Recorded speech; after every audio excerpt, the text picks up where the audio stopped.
what is the right next action, that's going to bring greater alignment between the person in my mind that I want to be and the person as I actually am. And I think, it's always like trying to do that. And I think the more you practice that, the closer you get to a more authentic version of who you are.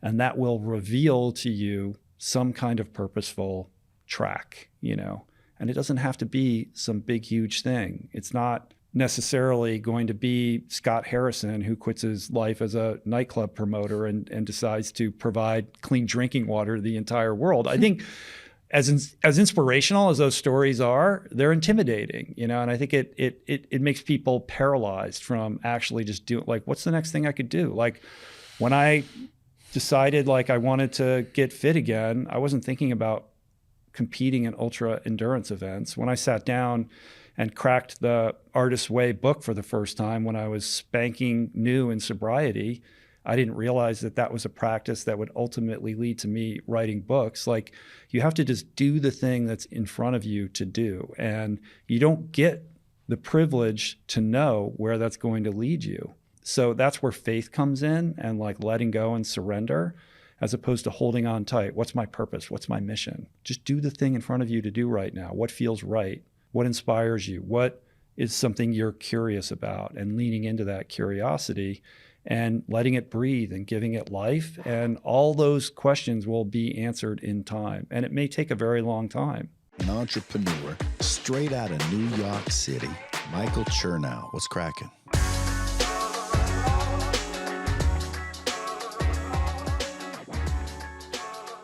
What up, y'all? Welcome back to the Creatures of Habit Podcast. Now, I have a very special surprise. Super duper special. Which I'm very, very excited about.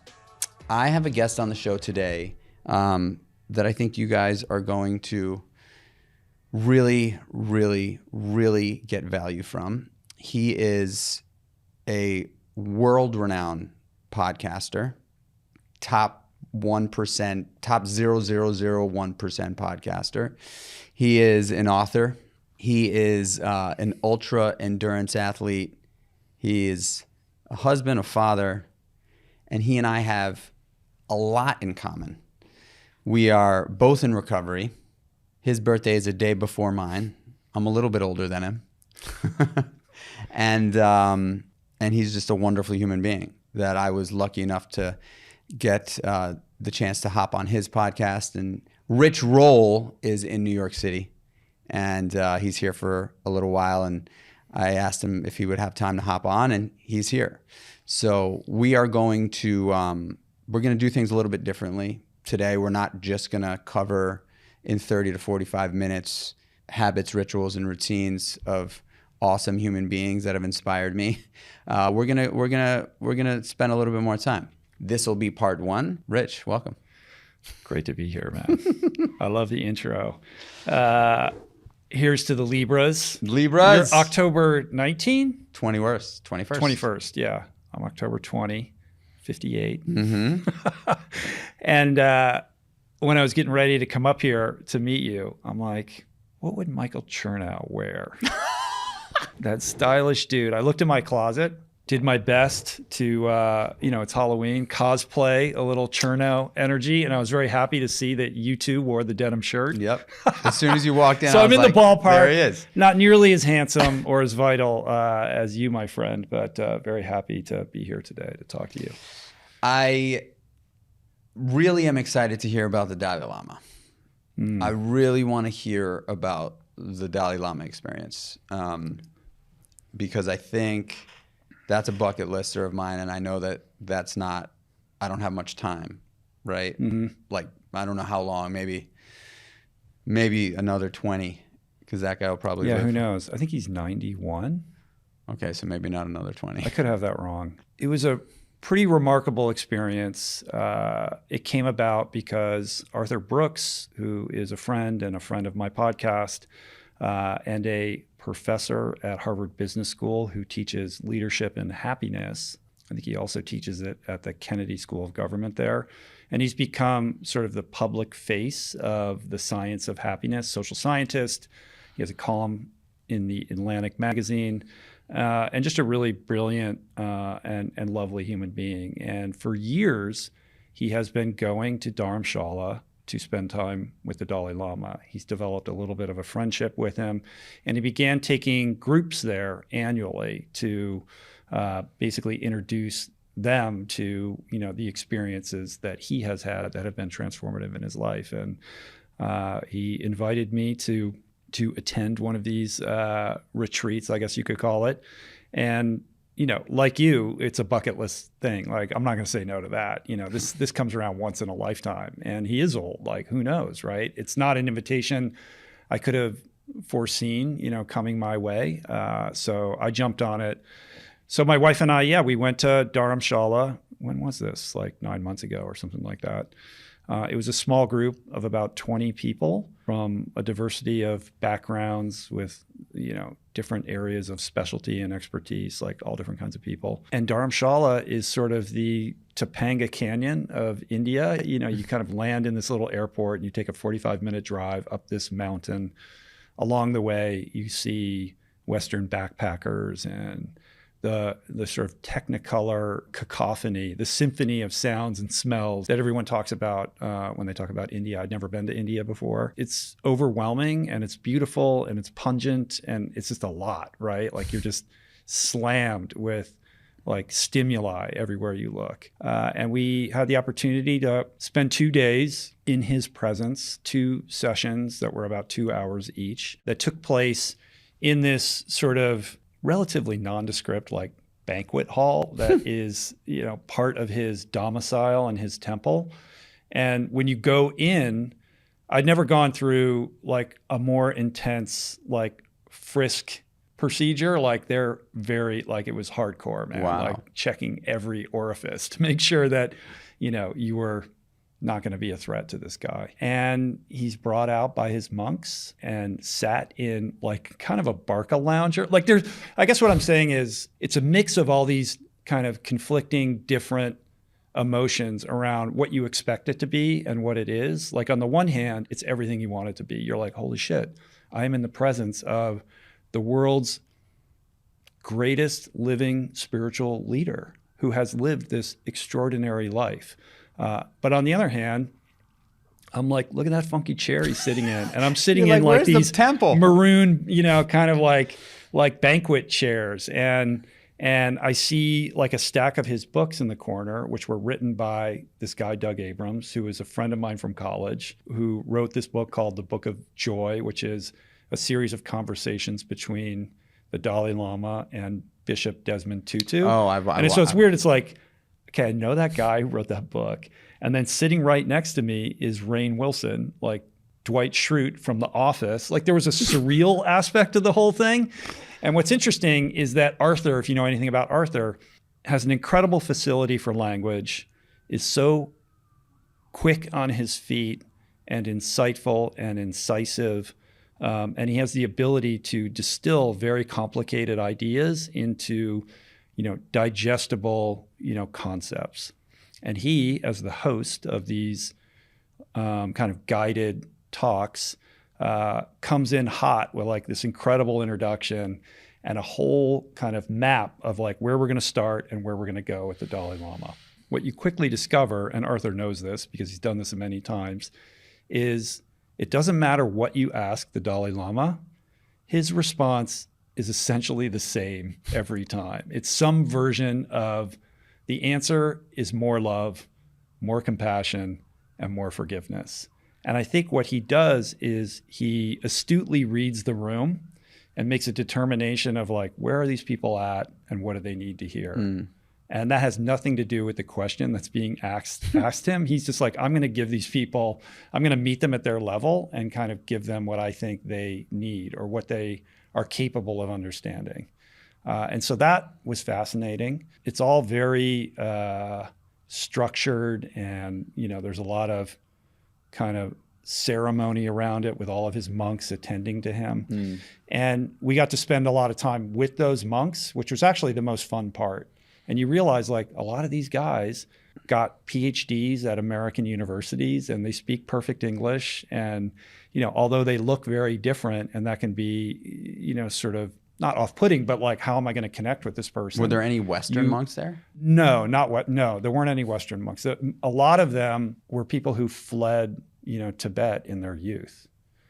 So they are living in exile as well. Oh, wow. And there's a kind of diaspora of them across India. And so many of them traveled from different parts of India to attend this event. But there's also a school in Dharamshala for the monks where there's all these monk kids. I shared a bunch of these videos on Instagram, like just little boys running around in the maroon and gold, playing, having fun. And we got to play a bunch of games with them, tag and stuff like that, which was very sweet. And there's a lightness, and there's a beauty, and there's a gratitude that's undeniable in that culture, in that tradition. And it was lovely and remarkable, and I'll never forget it. But also, you think, and this has a tie into sobriety, you think, like, if you've been around the rooms a long time, like, when am I going to go behind the velvet rope and get the secret information? Mm-hmm. And it's always equal parts disappointing and also kind of comforting that the answer is always like, did you call your sponsor? Did you get a good night's sleep? Have you eaten a meal? Have you called somebody who has less time than you? Like, it's always the same, right? Similarly, with the Dalai Lama, it's like love, compassion, it's like, come on, man. I flew here all the way from Los Angeles and this is what I'm getting. Mm. So it's confrontational in that regard. But I think the one piece that I took away, and this is very personal to me, is that he couched this message of love in the context of the mother's unrequited love for the child, like the unconditional love that a mother has for its child. That's the kind of love that he's talking about.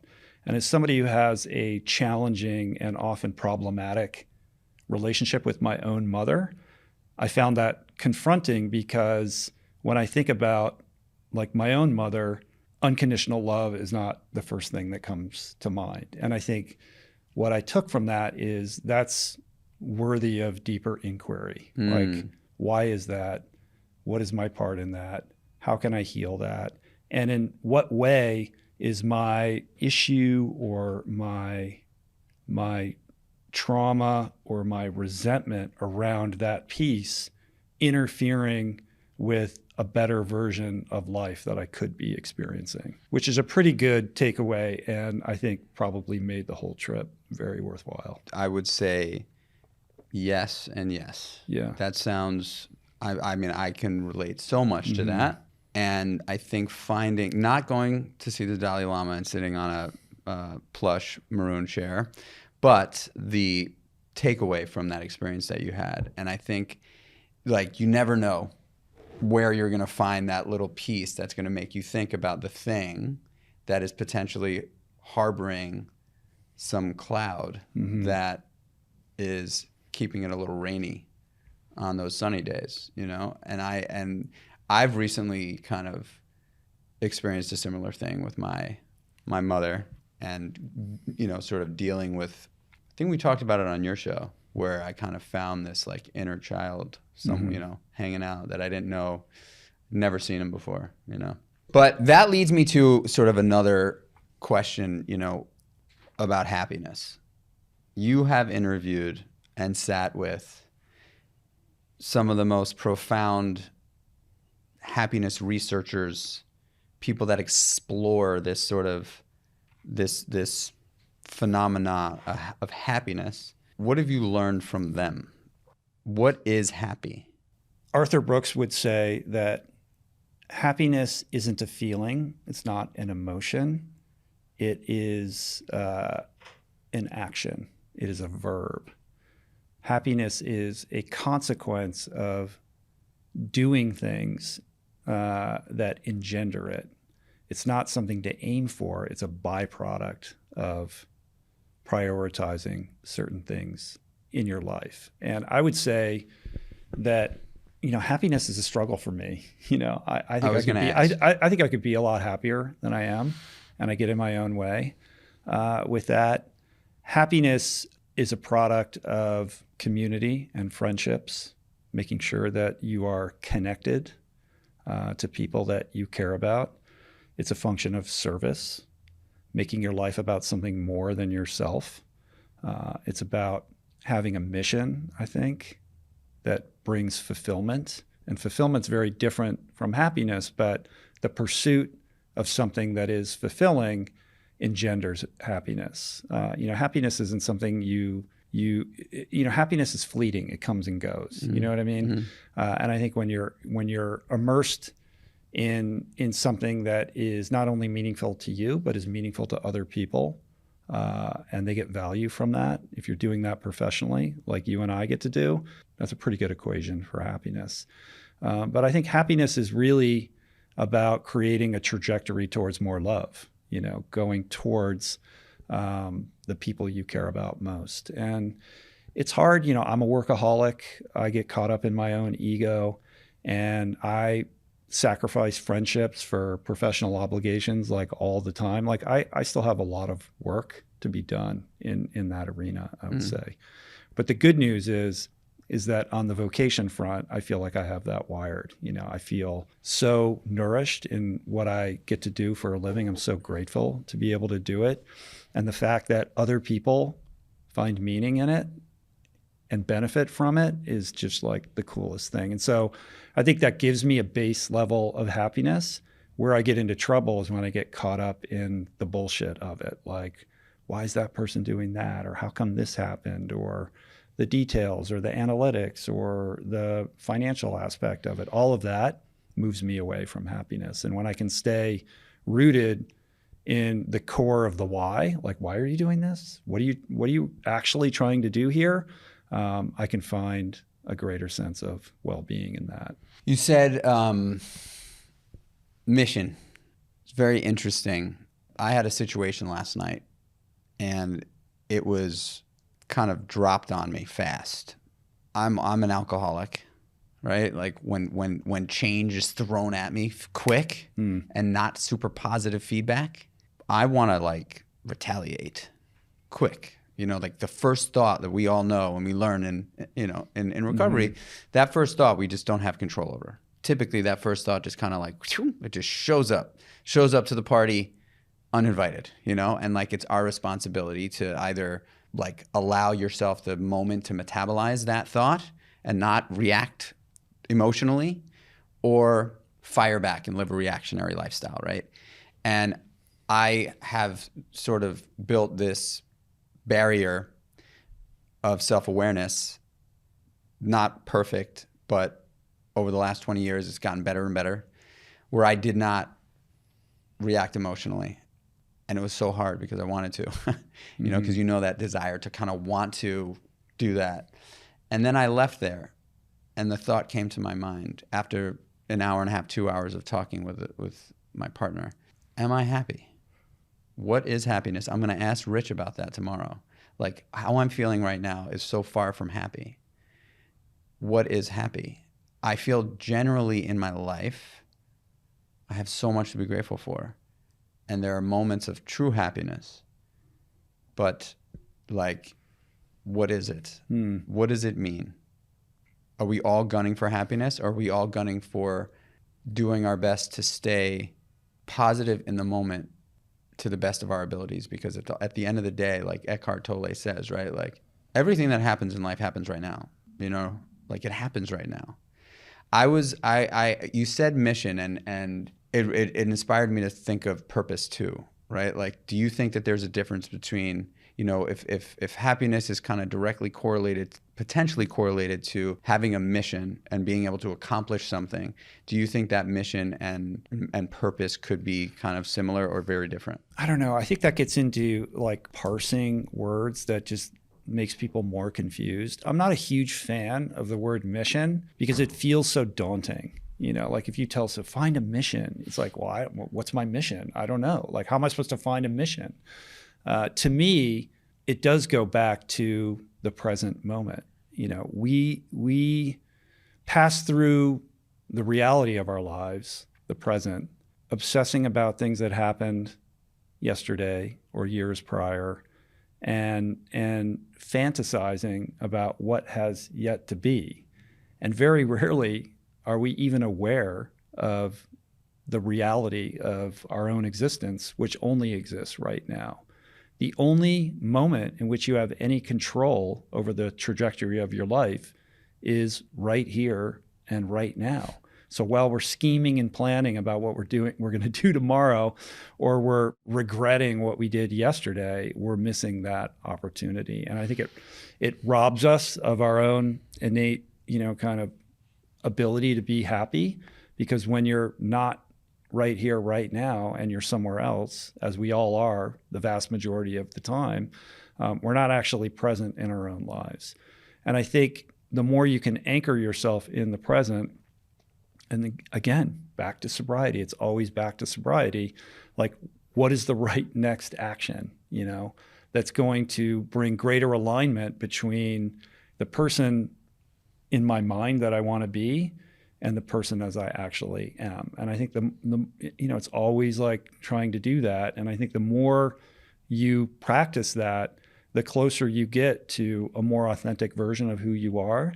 And that will reveal to you some kind of purposeful track, and it doesn't have to be some big, huge thing. It's not necessarily going to be Scott Harrison, who quits his life as a nightclub promoter and decides to provide clean drinking water to the entire world. I think as inspirational as those stories are, they're intimidating, and I think it makes people paralyzed from actually just doing, like, what's the next thing I could do? Like, when I decided I wanted to get fit again, I wasn't thinking about competing in ultra endurance events. When I sat down and cracked the Artist's Way book for the first time when I was spanking new in sobriety, I didn't realize that was a practice that would ultimately lead to me writing books. Like, you have to just do the thing that's in front of you to do. And you don't get the privilege to know where that's going to lead you.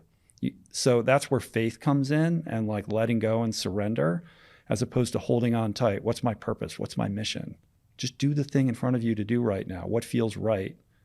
What inspires you? What is something you're curious about? And leaning into that curiosity and letting it breathe and giving it life. And all those questions will be answered in time. And it may take a very long time. I think patience is a huge piece that gets missed in the equation of personal growth and transformation. We want what we want now. We're all on some kind of life hack mission to shortcut all of this, and it just fucking doesn't work that way. There's something that, outside of all the things you've done in business, sport, something that I think is the most inspiring, that you talk about some, but not a lot, is this idea that you recreated your life after 10 years of being sober, in sobriety. So, most people are like, oh, he's in recovery. Mm-hmm. Oh, he's sober. The guy got sober 10 years ago. Like, oh man, he must be, an angel.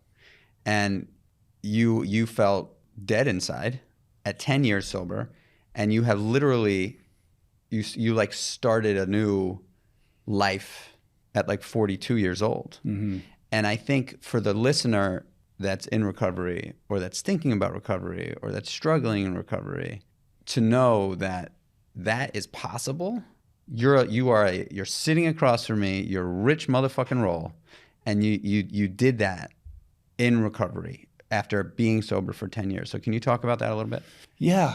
I mean, I think first and foremost, and this, sobriety isn't an on-off switch. On some level, there is a binary piece to it. You're either drinking and using, or you're not. There's no gray area in that, right? And that's challenging, but also comforting. You're in or you're not in, and it's very clear.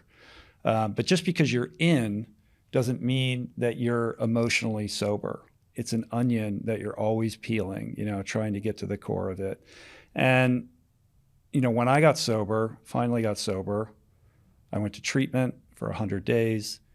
When I got out of treatment, I went back to my law firm job, resuming the life that I had prior. But I made sobriety my number one priority. I was going to 1 or 2 meetings a day and just immersed myself in the kind of culture of sobriety in Los Angeles. I needed new friends. I needed new I needed new everything, right? And I leapt in and I like did the work. But it's only in retrospect, looking back on those first 10 years, the many ways in which I wasn't completely committed to the fullness of emotional sobriety. Like when I was building that foundation of sobriety, very much top of mind was I need to, yes, repair all my relationships, become a responsible human being who shows up when they say they're going to show up on time, all that stuff. But beneath it, it was like, I want to become that person who held promise as a young person and squandered it. And I need to be perceived that way. Like I'm going to get back on that ladder and climb it for career reasons, for the approval of strangers and my family, not because it was a natural outgrowth of what I was learning about myself and who I wanted to be. Like that was still very much held at bay. I wasn't ready to look at it yet. I just wanted to look good on the outside. And what anyone who's in recovery hears it all the time. Like you can save your face or you can save your ass. Mm-hmm. And I thought I was saving my ass, but I was really saving my face. And I was able to maintain abstinence and some degree of emotional sobriety, but there was so much more there that I needed to learn. And I also was blind to the fact that I was using other things in my life as a form of medication, not the least of which was food, work, all these things, right?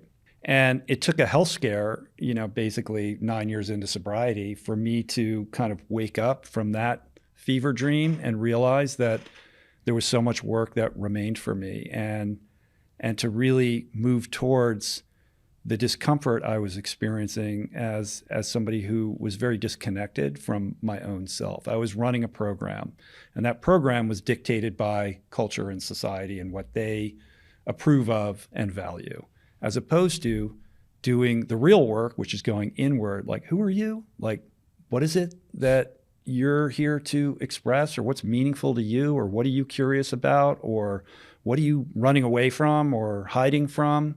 Those are scary questions. They're esoteric. There's no clear way of like, oh, well, how do I do that? But that kind of health intervention, which very much coincided with an existential crisis. Like I was very unhappy as a lawyer and I felt stuck. How am I going to get out of this? I have so much time invested in this career path.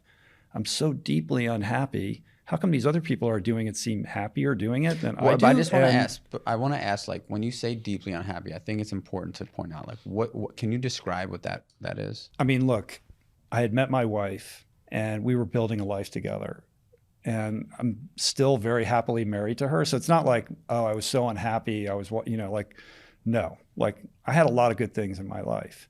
It's just that the outsides didn't match the insides. And I had this deep dissatisfaction with this career path that I had chosen, where I felt like I was living somebody else's life. Not in an imposter syndrome kind of way, but in a truly kind of like, what am I doing? I just knew deep down, like, I'm not living the life I'm supposed to be living. And in order to kind of address that, I had to deepen my surrender, and I had to let go of my fear of what it might look like or how I might be perceived if I thought, maybe I'll just go be a swim coach, like let go of all of the trappings of other people's perceptions and what my career path should look like to recapture, something that felt authentic to myself. So I had to go on that exploration. And like I said, like it's not like I knew, oh, here, I'm going to quit this and do this. It was very much just a letting go and an allowing. Like, what did I used to enjoy doing when I was a kid that no one had to ask me to do? Maybe I could do something, like I used to love jumping into a swimming pool. Like, it's very basic stuff, right? Like, well, maybe I'll go do that. It was a way of trying to find something pure and real again, I think, was the kind of instigating energy around it. What do you think you were at that moment, if you can kind of reflect back? Were you more scared of continuing the life that you were living in this job that was not fulfilling and you were kind of like, what am I doing here? Or taking the leap?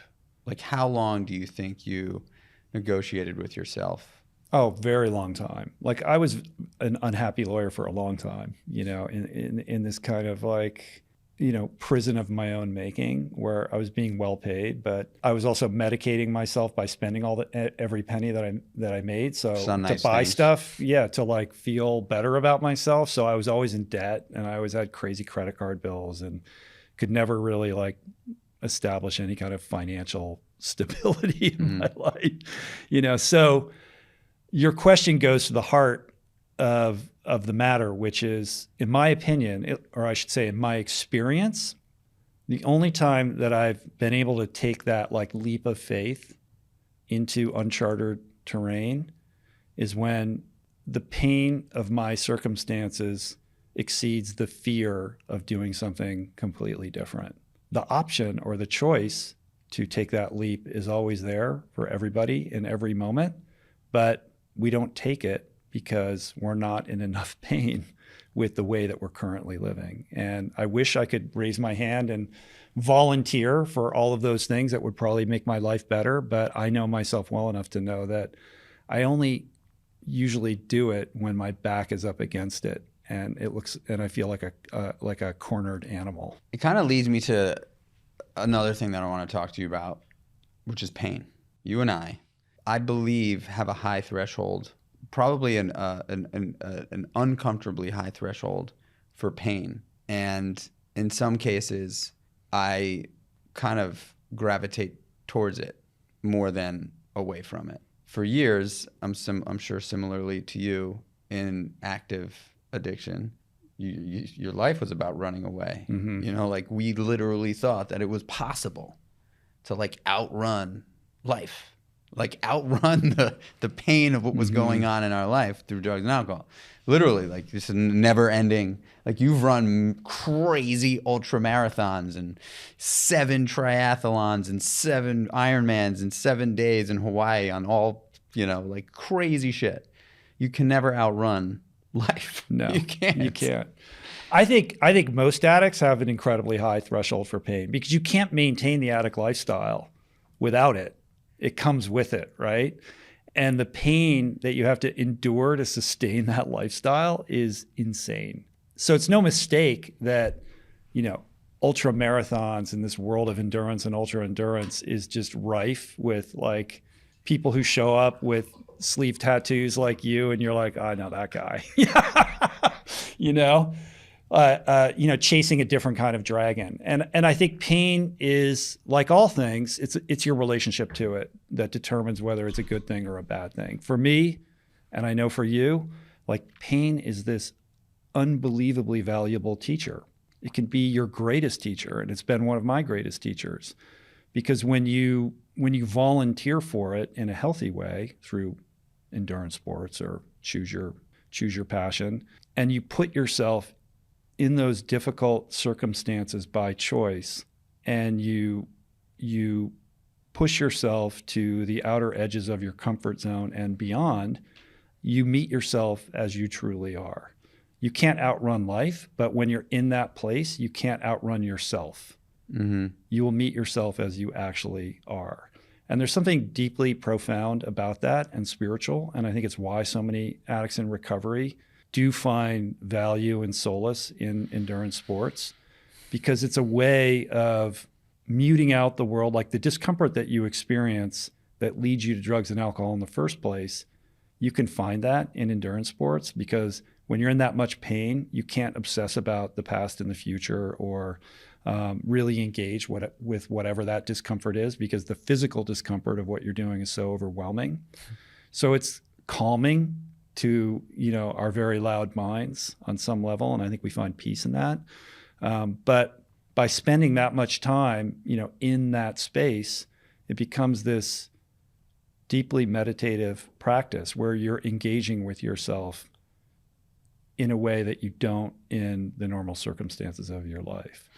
And so the lessons that I've learned from experiences in that world have been incredible. On the flip side, you can use it just like anything else to run away from your life. If you're spending all your time training for endurance races because you don't want to be home or you don't want to deal with something at work or something that is confronting for you, then you're not using it in a healthy way. And pain in that context can be a way of running away from your life. What do you think, if you really had to sort of distill it down, what do you think your relationship to pain is? Do you look for it? Do you enjoy it in the way that you're describing now? Mm-hmm. It's many different things at once. Like I said, I seek it out as a teacher, but I will also, indulge it in unhealthy ways as a way of flogging myself or, doing penance out of like guilt and shame that still lingers. You know what I mean? And I also have this thing, and I'm curious if you have this as well, where if I'm attacking a project, let's say a book, I'm working on a book right now, if I don't bleed onto the page and just take myself to the place where, I just wreck myself, then I haven't tried hard enough and it's a piece of shit and it's not worthy. When in truth, a creative pursuit like that isn't a function of how much you suffer for it. Like, I think that's a delusion. But I've run this program, it's so deeply ingrained in me. Like, if you want to perform as an athlete, you have to go to that place. And that has served me well. Why wouldn't it apply in this context? And so, to a fault, I create unsustainable lifestyle habits because of this assumption that I know is incorrect, and yet I struggle to kind of let go of. Or unsustainable life expectation of yourself, right? Like, I think that, so I do the same, clear as day, same exact thing. Every time I create a business, you destroy yourself. Yeah. Yeah. It's just, I'm deep. Yeah. And like, we could, and I kind of use this analogy because I found it to be like, I haven't climbed and I haven't like done any like big peaks, but I've done some fun mountaineering that have been hard. And you're at the base and you look up at this thing and you're like, holy shit, okay, we're gonna go. And you spent, like, out of the course of the whole trek, 97%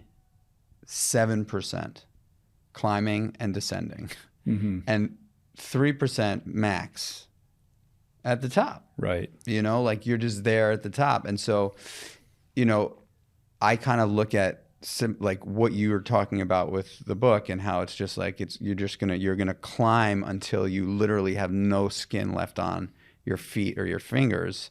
And when you get there, you're kind of like, I could have done a little bit better.